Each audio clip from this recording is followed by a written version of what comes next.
How long is the speech, did you say? As long as it takes. 12 to 15. It was 3 o'clock and I had already hiked over 15 miles and I was tired. I hiked across the stream and I look up to my right and there was this beautiful campsite. It had shade, it was flat, it was private, it even had logs to sit on, and it had this stream so it would give white noise during the night so that when you heard a chipmunk you didn't think it was a polar bear. However, so I love this campsite, so I decided to drop my backpack and my hiking poles right there.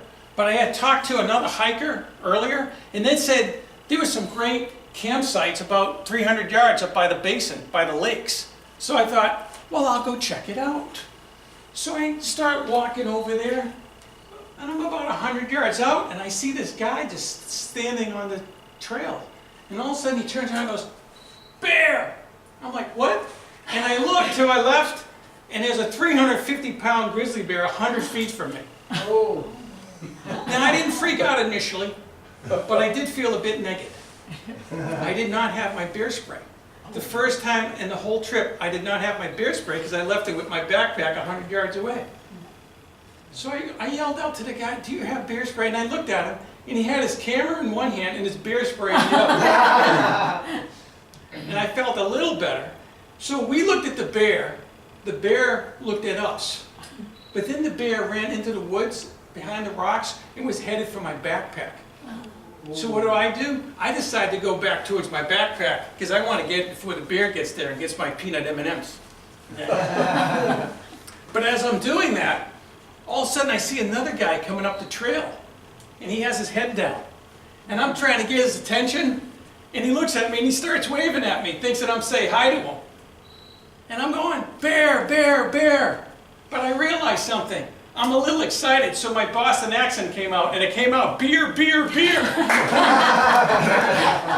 And he told me later that he thought I had a beer for him, and he was very happy with it. But just as he understood that I said bear, all of a sudden the bear ran by him, and I saw his whole complexion just change. In the end, we all survived, and we all laughed about it while drinking Jamaican rum. It was all good. Mr. Toastmaster, fellow Toastmaster, local guest, I was inspired to go on this road trip by talking to somebody John Mason introduced me to, Andrew Sherry. He had told me that he had hiked in the Sawtooths, the Wind River Range, the Teton Crest Trail, and he said they were all beautiful. And he said, "They were even more beautiful than the John Muir Trail." I'm like, "What?" He goes, "Yeah." He goes, "And you should do it." I thought about it. And during those 2 weeks when it was really smoky in Bellingham, you couldn't do anything because it was so unhealthy, I started thinking of doing a road trip. So I planned out a road trip. Initially, I was going to go from Bellingham, and I was only going to go to Idaho and Wyoming, because I always wanted to do these hikes. I always dreamed about it. I envisioned it. But then I, at the last second, added in Aspen, Colorado, and the Maroon Bells. So I drove all the way to Aspen, then I went to Golden, Fort Collins, up to the Wind River Range, then to the Tetons, to Idaho, and back home in 10 days. And I was really looking for some blue skies. And I didn't get any blue skies until I got to Colorado. Now that is blue skies. Now in order to do a road trip, you need a decent vehicle. I drive a 2000 Honda Civic. It has about 154,000 miles on it at this time. And I got about 35 miles to the gallon. Now you're probably wondering why I'm giving you this picture. In the 10 nights that I slept out, I slept, unfortunately, 5 of them in my car. Now originally I was only supposed to sleep 1 or 2. But every time I got to a trailhead, my original plan was to hike into the woods and camp. But every time I got to the trailhead, it was dark. And there were bears out there, and I didn't know the trail, so it was probably safer just to sleep in my car. So 5 nights I slept in my car, 3 times in my driver's seat, 2 times in my, just to change it up, in my other seat. One night I slept with friends in Golden, so I actually got a shower. But then I got some really great campsites, like here at Alaska Basin, right underneath the Grand Tetons, and then right under the towers in the Wind River Range. I also got to eat at some pretty cool places at Shadow Lake. So I just sat here for 2 hours eating dinner. Now a typical meal was a bagel for breakfast as I was breaking everything down. During the day I would forage with gorp, which is like peanuts and raisins, that kind of stuff, jerky, white powdered donuts, and sesame seed crackers. And then at night I'd have Mountain House. But for every meal I was supplemented with peanut M&Ms. That was my basic meal. And I have to admit, during this trip, I went to McDonald's 7 times, mostly because they had great internet and coffee was only $1. I went to Subway 3 times, and I'm proud to say I went to Starbucks 0 times. That's right. I couldn't afford the damn coffee anyways, I didn't go there. So, but the highlight of this trip was the wildlife, the scenery, and the people. First, the wildlife. During the trip, I saw 4 foxes, 1 weasel, a plethora of deer, 6 moose, including 4 bulls, 1 grizzly, and I guess I walked by 2 black bears without knowing it. One thing I learned when you're hiking on the trail, try not to look down too often. Because one time I was looking down and I took the corner and I just happened to look up and there was a 7-foot, 850-pound behemoth 20 yards in front of me. It was a moose, a huge moose right on the trail looking at me. And I didn't realize that the cow had a calf with it, which is very dangerous. Thank God I had the ranger behind me because he stopped, started talking to the moose like it was his drinking buddy. And all of a sudden the moose moved over. I didn't realize the ranger was the moose whisperer or something. It just moved over. So then after that, I hiked up another mile. And I was really getting hot because I still had the stuff on I probably slept in. So I started spreading my stuff out and I was taking a break. And all of a sudden I heard a twig creak, a twig break. And I'm like, it's probably just a deer. A deer. And I thought, well, maybe it's not a deer. And so I looked into the woods real close because maybe it's a bear. But you know what it was? It was a bull moose, 15 feet behind me. I took the picture right from where I was standing. There's the tree, there's the bull moose, there's his rack. I didn't even see it. It was right there. I started I had all my stuff out. I was about to take my pants off and my boots. Thank God I didn't do that. I just took all my stuff, stuffed it in my backpack, and walked out and hung out a little bit to warn others because there was a bull moose 15 feet from the trail. It was pretty cool as long as it didn't kill me. And then I walked another mile, and what did I see? Another bull moose. This one's probably about 1,200 pounds. But what you don't see is right next to it is another bull moose the same size. Well, again, the ranger was right behind me, and I asked the ranger, I go, isn't this kind of unusual? You got these 2 huge bull moose next to each other? He goes, yeah, the rut's in 2 weeks. I go, oh, they must be hanging before they be banging next week. Because they're going to be duking it out to see who's going to be king of the harem. But this thing was huge, and it's kind of not clear because it was kind of dark in there. So I saw all this wildlife on the trail. And what's also funny is that after I saw the grizzly, I hung out with those guys for a while. And the next day I left early, we all woke up early, and I left. And I remember going by this big rock. But I thought nothing of it. I just kept hiking. I just remember this big rock and thought nothing of it. Well, those guys were 20 minutes behind me, and when they got to the rock, a huge black bear jumped out from behind that rock. It was sleeping behind the rock. And it was so frazzled, it wasn't sure whether to charge the 2 guys or to run away. Luckily, it ran away. But it just tells you, I walked just by that rock 20 minutes ago and thought nothing of it. And there was a sleeping black bear right behind it. So one of the great highlights was the wildlife. The second was the scenery. The scenery was spectacular. This is the Maroon Bells outside of Aspen, Colorado. So I was hiking up here and around these bells, something called a 4-pass loop. And if you notice anything I love about hiking, I don't like hiking in the trees, I like hiking up high. So each pass was 12,500 feet. And you can see the trail here. That's on one side, and then on the other side, I just hike over the pass, down here, all the way down that valley to that mountain over there.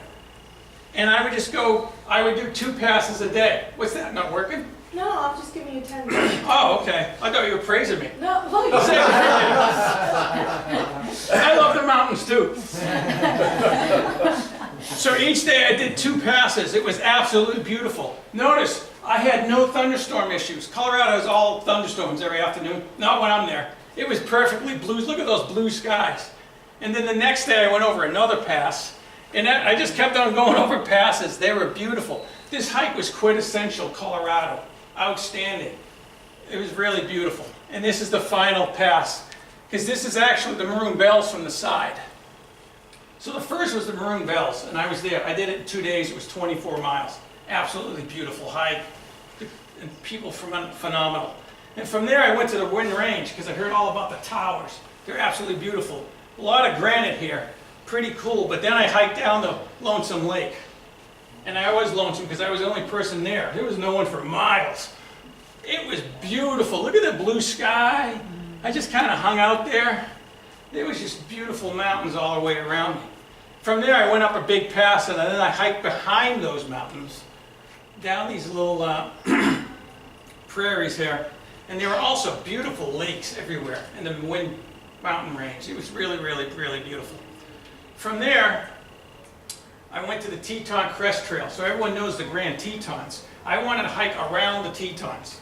So I went up Death Canyon where I saw most of those wildlife I was just talking to you about. And this is up on the Death Canyon shelf. This is a shelf above the canyon. It's pretty cool. Now if you followed my Facebook, this is where the bug was attacking me. And I tried to hit it with my stick. And my hip action was so strong, I snapped my backpack plate in half. Good for golf, not good for my backpack. Okay, that happened right here. I wish I hit the bug. I think it would have went over the Grand Tetons. I mean, I really swung at it. But as you can see, it was beautiful hiking, a beautiful day. And then here's these are the lakes that they were talking about. The Alaskan Basin, very, very nice. And if you ever wonder what it looks like behind the Grand Tetons, it's actually quite flat. This is Hurricane Pass, right behind the Grand Tetons. I was very surprised. This is looking down at the basin I just came up from, and this is right behind the Grand Tetons. It's actually kind of flat. And you go over, and I couldn't take the picture because you could see the sun was right there. But this is right behind the Grand Teton. There was just this one glacier.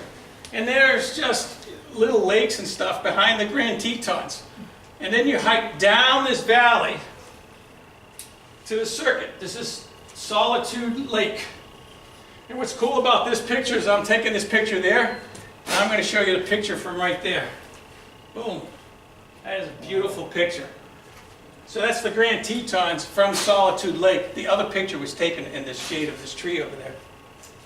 And then from there I hiked to Alice Lake and the Sawtooth Mountains. So all this time I did all this tremendous hiking. So the scenery was just spectacular. Now the third thing that was a real highlight was some of the people. Anybody who goes hiking and does all this mileage and everything are going to be some pretty interesting people. And so I'll give you an example of 2 people I met that I just thought were just hilarious. You just never know what comes out of people's mouths. So the first person, when I drove to the Maroon Bells, I got there at midnight. So you weren't supposed to sleep in your car, and I got the last parking spot. So I slept in my car, and I woke up at 5:30 in the morning. So I thought, well, I'll just walk around with my headlamp and see where everyone's from. The only problem is when I did that, everyone thought I was the police, and there were a lot of people sleeping in their cars. Well, I met one of them, Cheryl. I ended up hiking with her, and we must have hiked, and she was going to climb one of the 14,000-foot peaks. That's what she was doing. So I only hiked with her for a little while. But we were about 5 miles in, and all of a sudden it's like, oh, I got to use the restroom, bathroom. I go, okay, hey, whatever, just, go over there. And I'm going to go here off the trail. And she goes walking in the woods, and then she comes out, and she goes, Patrick. And he goes, right. He goes, this is the one only time I wish I had a penis. Hell of a thing to say. I thought it was funny. But anyways, also these 2 guys who I saw the grizzly bear with, I did a lot of hiking with them later on. And what was funny about them is they called me the moose magnet. This other guy was the bear magnet because he kept seeing bears. And the other guy we nicknamed Celebrity. And the reason why we called him Celebrity was because he was Chinese and he had this like Fu Manchu that everyone could remember. But it was like 25 strings. So after we went hiking, I drove him back to the hotel and we all went out for drinks. And we were joking when we called him the Celebrity. I go, yeah, well you got that funky Fu Manchu, that's pretty cool. I go, that's so you. He goes, this isn't a Fu Manchu. He goes, no. He goes, this is my FU beard. I go, oh. He goes, yeah, I started growing it when my boss was being a real butthead. So now I just grew it out just because he didn't like it. So I keep growing it. Whenever I want to tell him to go F you, I just stroke it. Oh, like, cool beard, man. I like that. But you get to hear all these like weird stories, and the people you meet on the trail are just outstanding. So this road trip was epic, and the highlights were the wildlife, the scenery, and the hiking, and some of the people you meet. The last thing I want to do is just a couple of statistics and one final comment. First thing, driving stats. I drove 3,328 miles, and I hiked 100 miles in 10 days. Wow. That's like 332 miles per day driven and 10 miles hike. You know what that'd be like? That'd be like driving from Bellingham past Whistler to Pemberton, driving all the way back, and then driving to Mount Baker up Hannigan Pass Trailhead, and then hiking a Copper Ridge. Do that 10 days in a row. That's what the epic road trip was like. A lot of mileage and a lot of hiking. How much did it cost? How much did it cost? It only cost like $500. Why? It cost about $250 for gas, $160 for food. Half of that was probably McDonald's and Subway. Camping, nothing. I didn't pay anything for camping because I slept in my car. I camped out in the wild. Tetons cost about $70. It was $35 to get in, $35 for my backcountry permit, and finally just $20 for miscellaneous. $500 to do this epic road trip. Man, especially when you haven't worked for 15 months, that's the way to do it. Some serious negative cash flow. The last thing is when I finally got back, I got back at 1 o'clock in the morning. I always like to put all my stuff back, so I didn't go to bed till 3. And I can tell you, when I went into that bed, it felt awesome. Much better than sleeping in the car. But what was weird is when I woke up the next morning, I just woke up and I'm like, what the hell just happened? I can remember 14 weeks ago dreaming about hiking to the Wind River Range and the Teton Crest Trail and the Maroon Bells and thinking, wouldn't that be cool? And I realized I just did it. Like in 10 days. How cool is that? And I realized there's nothing like having a vision of something and then making it happen. Because when you make it happen, you'll have those memories for the rest of your life. Mr. Toastmaster.